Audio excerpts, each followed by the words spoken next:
Welcome to Mission Majjhima, Ajahn. Ajahn. So tell us about Majjhima number 38, the Mahātaṇhāsaṅkhaya Sutta. So the greater discourse on the cessation of craving is a brilliant exposition into dependent origination. And it begins with a pernicious view arising in Sati the fisherman's son that consciousness, vijnana, is what migrates from birth to birth. And the Buddha, his venerable companions, try to correct this view. He's unwilling to relinquish it. The Buddha calls him, asks if this is indeed his view. He says yes. Then the Buddha admonishes him for this incorrect view and goes on to give a in-depth and brilliant discourse, not just into the dependently originated nature of vijnana, of consciousness, but then into the dependently originated nature of all phenomena. And what's very interesting is he takes the usual formula of paticca samuppada, dependent origination, and its cessation, and then maps it onto a life, basically, and how kind of the embryo comes into the womb, etc., and then how one begins to practice for the cessation of that same cycle.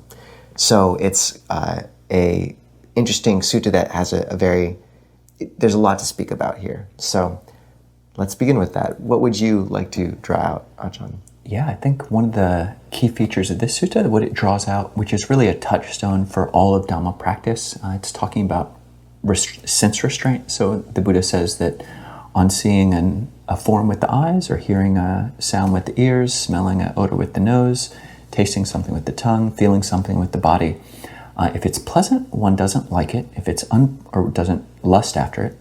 If it's unpleasant, one doesn't dislike it. And one abides with mindfulness of the body established, upatitta kaya sati, and with a mind which is immeasurable, with an immeasurable mind. And one directly knows the deliverance of mind and deliverance by wisdom, in which unwholesome mind states cease without remainder. So just that initial instruction to abide with mindfulness of the body established, and with a big mind, an uppamana, literally a mind which doesn't have a limit, and then having this deliverance, this freedom, this vimutti of mind and deliverance by wisdom. Those are really practical instructions we can do right now. Establishing mindfulness in the body. Upatitta, titta is to stand, cognate with the English standing. Up, upa, standing up, having mindfulness upright in the body, and making the mind big. And when the mind's big and mindfulness is established in the body, then there's space for unwholesome mind states to pass away. They're not all there is. So I feel that's very practical advice, kind of just a little gem in the midst of this very elaborate discourse. And Ajahn, so please go more into anything that you'd like to in the sutta. I think one thing that I'd like to draw out is people can find it a bit confusing that sati is admonished. I mean, isn't it consciousness which goes from life to life? And what I think is, and if it's not, then is this a kind of denial of rebirth? And this sutta is actually used in that way by people very interested in denying the Buddha's belief in rebirth, is saying, look, he admonished sati for saying consciousness goes from life to life. What's, I think, really important to note is that this discussion is occurring in the context of India and Vedic India, or Upanishadic India, where the Atman, a kind of kernel of unchanging soul, and vijnana is thought of as transmigrating in the Hindu system. And when the Buddha was spoken to about, there's a few suttas where someone will approach him and say, so is birth and death and life, basically, is it one thing, and then that which is born another?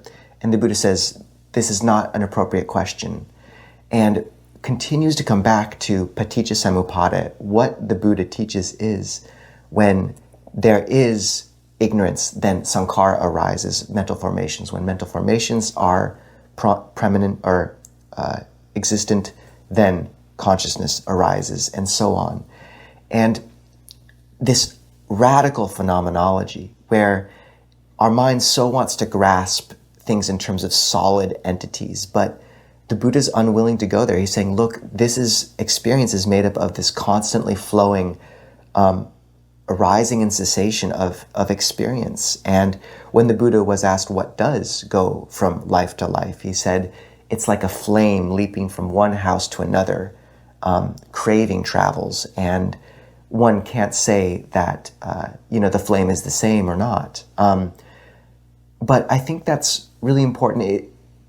We want so badly for things to fall into this solid way of looking at things. But if you look just where kind of the conceptions of quantum mechanics takes us, we want the solidity, but the deeper you go down, the less that logical paradigm holds. And so I find that the Buddha's integrity around saying don't conceive of it as a self moving from one life to the other is really useful. And just to point out that some people in Buddhism ask, okay, so if there's no entity, no self traveling from life to life, what carries karma? And Ajahn Thanissaro points out that we have it backwards. We think that that's asking about karma occurring in the context of self. But in Buddhism, self occurs in the context of karma. You have a flow of patterning, and one of those patterns is the feeling of a self, the concept of a self. So just to say, there's a lot to go into, but I think establishing that basic point of what the Buddha is pushing back against with sati is really important. And his kind of sternness, I think, it's good to know he was trying to set a teaching that would last for millennia. So he didn't want misinterpretation of it. So, Ajahn, what would you draw out of this sutta? Yeah, just a little bit on that same point. He uses this in Bhikkhu Bodhi's translation, the phrase tu sati of misguided man. The Pali is moga purisa, also translated by other people as foolish man. Literally, moga is empty, so empty man. And it has this sense of not that he's inherently foolish always, but it's the view is empty. There's something empty about his understanding of things.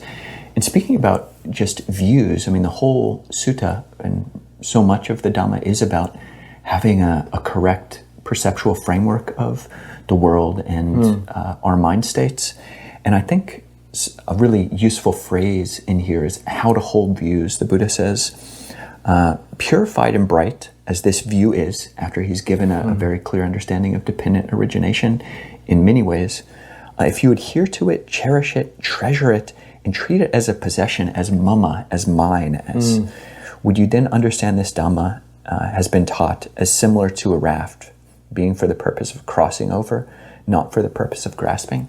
And they say no. So the Buddha is implying there that you do even these beautiful and correct and purified views, you need to hold them in a correct way. This is a vehicle. It's not for clinging to. It's not for making any kind of philosophy that you can debate with others about.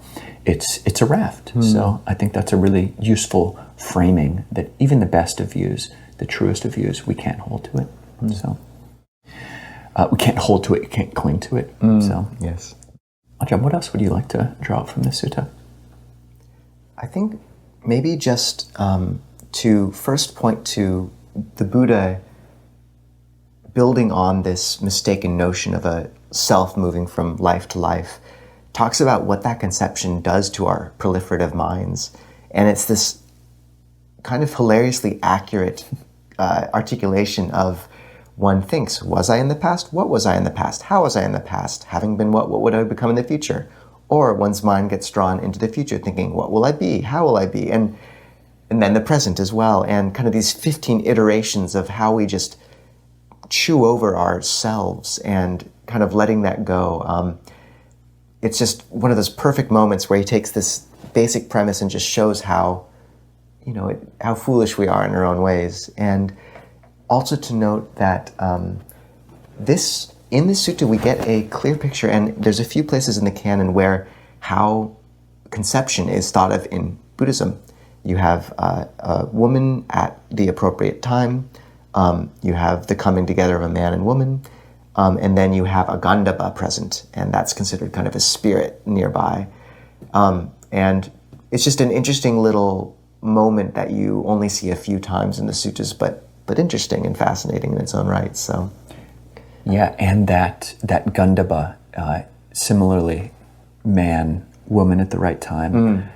The other element in different suttas is a consciousness that's ready to come into being. Yeah. So, it's interesting that they would call it a Gandhabba.